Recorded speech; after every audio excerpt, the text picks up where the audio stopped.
You don't look so good, Mom. Nothing a big old kiss from you won't fix. Rejoice, horror fans! We have another Evil Dead film that is likely to scar many young horror fans for years to come, or inspire a new set of filmmakers. Welcome to another episode of the Popcorn Confessional. This is Dave from Nerdbox, and I'm accompanied by my wife Jen, also from Nerdbox. And on this episode, we are talking about Evil Dead Rise. So fire up that Jiffy Pop and meet us in the booth.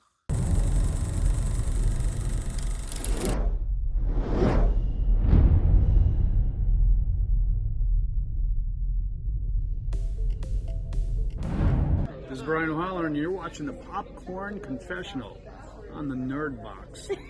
Sounds like a porn site. In the fifth installment of the Evil Dead franchise, we see a reunion between two estranged sisters get cut short by the rise of flesh-possessing demons, thrusting them into a primal battle for survival as they face the most nightmarish version of family imaginable. The Evil Dead is back, only this time there's no Ash Williams. And did it pan out like the 2013 Evil Dead, where we really saw we didn't need Ash, as much as we love him, to be in the film itself? I agree with that. We don't need Ash. I mean, honestly, Ash is not one of my favorite horror characters, so... You're just still mad because he didn't like your shirt? I don't really care if he liked my shirt. I only got that photo op for you. I didn't really care one way or the other. He isn't one of my favorites, and you... Oh my God, my ears are gonna start bleeding if she keeps saying bad things about Bruce Campbell. But anyway, let's talk about the film. I'm not saying bad things about Bruce Campbell, dummy. He's the king. Okay. He's not. Elvis was the king. No. Anyway, let's continue. And I believe Ash tried to play Elvis, right? So. And he did a better job. No. See, that just goes to show Elvis is the king, because even Bruce tried to play him. So you're wrong and I'm right. As usual. Anyway, so the film is chock full of gory goodness. What do you mean? It's not that gory. It has gory goodness in it. No. So here's the thing. Did you fall asleep during the movie? No, I did not. I was fully awake. There's not a lot of gore. And the gore that they put in is at the end, and it's way over the top. Like, I'm sorry. That was, I can't even say what it was, but it was way over the top. It was way too much. I didn't need all of that. I mean, to get your point across. I'm just saying we didn't need to swim in blood. Like, you don't need that to get your point across. And then the scenes before that were not gory. They were a little creepy, but they weren't gory. I mean, you're talking to me who didn't even like slasher films that much up until like a few years ago. It's not that gory. Creepy, yes. Not gory. Okay, we'll go with what she said. I still think there's a decent amount of gore in this. Okay. And there is gallons upon gallons of blood that is used in this film. Yes, and I think it's just too much. I don't think that you don't need that much blood to get your point across. And honestly, no one has that much blood in their goddamn body. Well, you can't argue that. It didn't.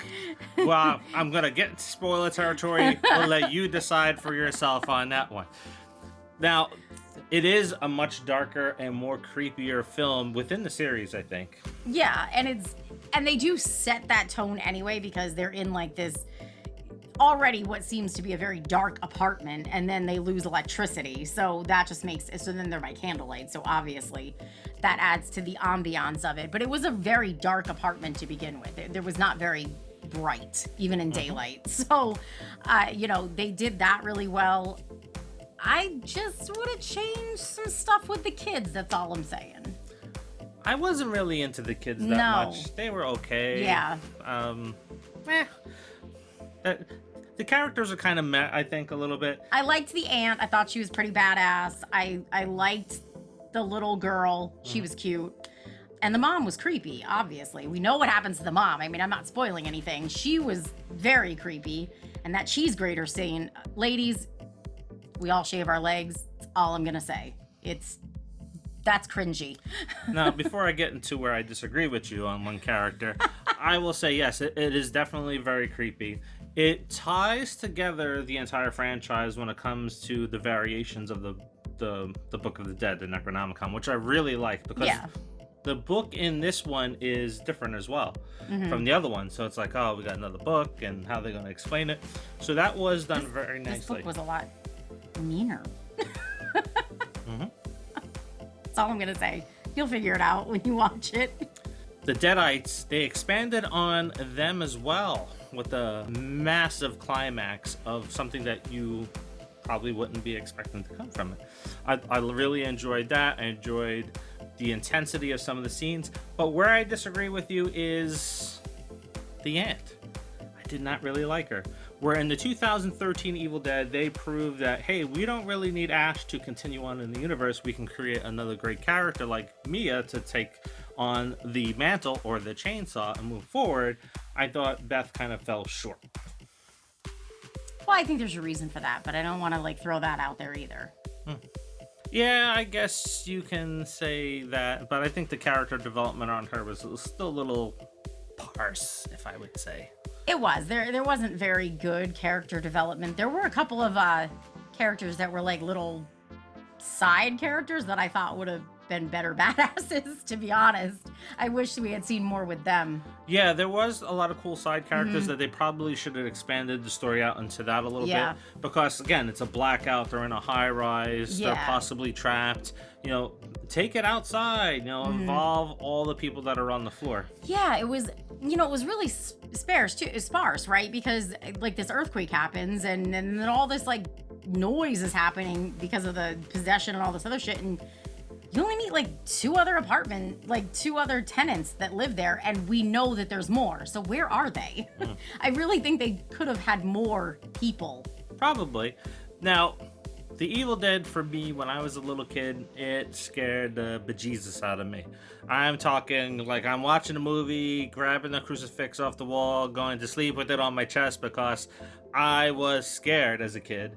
And in fact, when I was a teenager and I came across Evil Dead 2 on VHS, I'm like, nope, not watching that. Maybe some other time I'll come back to it, but no, first one kind of scarred me a little bit. Didn't give me nightmares, but it creeped me out. And I think this is kind of on that level of creep factor. So like little kids that are going to see this at a young age or a horror fan, it may scare them.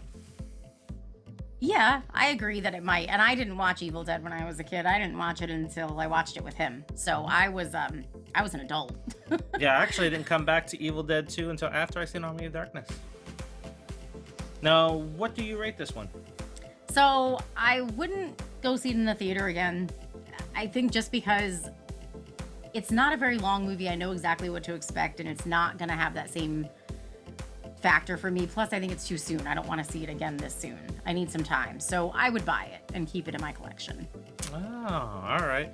I would go see it in the theaters again, but if I have to think about all the horror movies that are out right now, well, I probably would have to go out and say, yeah, I'll buy it, because we got 4 movies that are out right now that are all very good that you should go out there and take advantage of. Yeah. Yeah, it's not the only one. It's not your only choice. So, you know, there's 3 other horror movies that are out right now. You kind of have your pick. Yeah, I would definitely buy it. Like I said, I enjoyed the film. I didn't care for a lot of the characters. So we'll dive into that in a future Pop 5 on where this stacks up against the other 4 films in the franchise. Because if you really think about it, out of all the horror franchises that are out there, this one has the most solid lineup of films and TV show. They're all very good, and they all very easily could be somebody number 1 on their list. Yeah, absolutely. As much as we love Scream, not every Scream movie is almost on par with each other. Yeah. Same thing with Nightmare on Elm Street.